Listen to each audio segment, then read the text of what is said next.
Today, speaking to you on the 10th of May, late in the evening, at 1700 hours, 10th of May 2025, a ceasefire has gone into effect between India and India and Pakistan on the border between the two countries.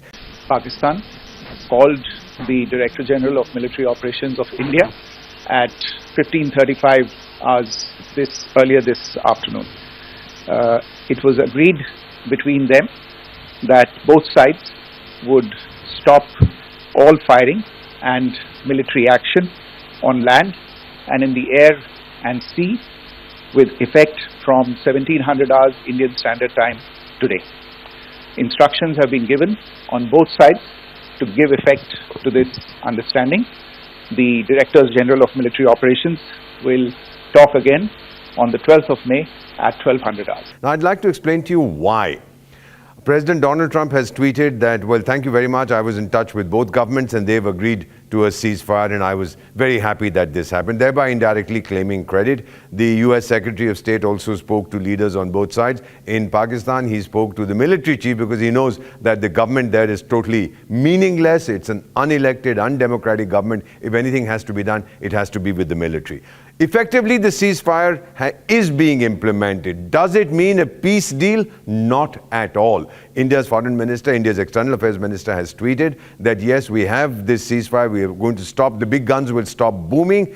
At the same time, it doesn't mean at all we are going to see what happens because there'll be a review in the next 48 hours. Now, why has Pakistan asked for the ceasefire? Their Director General of Military Operations spoke to his Indian counterpart. I know what happens. I've seen these, I've heard some of these conversations.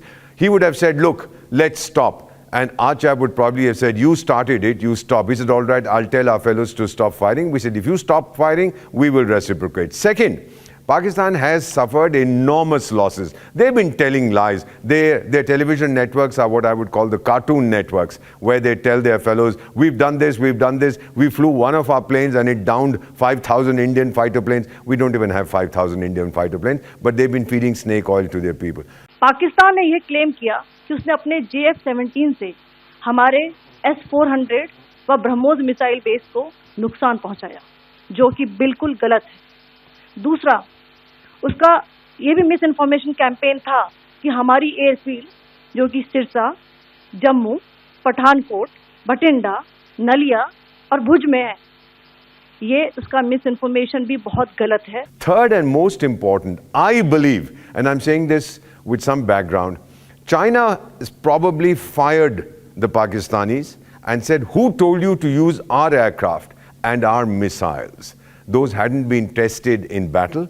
You have tested them against India and they have been destroyed. They have been shown to be totally ineffective. So all the other countries that had placed orders for Chinese equipment, and I know this because I've spoken to, I'm special advisor in 3 African countries, and one of them, they've told me they are reviewing their decision to acquire these Chinese fighters and these Chinese missiles and so on. Now, it's going to hurt China commercially. They're going to be angry with Pakistan about that. And finally, I believe the people of Pakistan who watch international news, not the nonsense that their media tells them, they have been asking, what has happened? In the course of my career, I've seen many instances where one buffoon, because of his inflated ego or whatever, destroys his country. I was seeing this happen in Pakistan with Mad Mullah Munir. Had he not stopped, let me assure you, he would have been roasted for breakfast by his own people. So, he's managed to save his job. The government there will be booted out soon. In any case, they are ineffective. But he can always say that I managed to stop more of my people being killed, more of our assets being destroyed. Will anybody mediate? Both sides have to be willing to be mediated. We will talk directly, I know this. But we had also said that any further act of terrorism will be considered an act of war, which basically means one more terrorist attack and all these ceasefires become meaningless.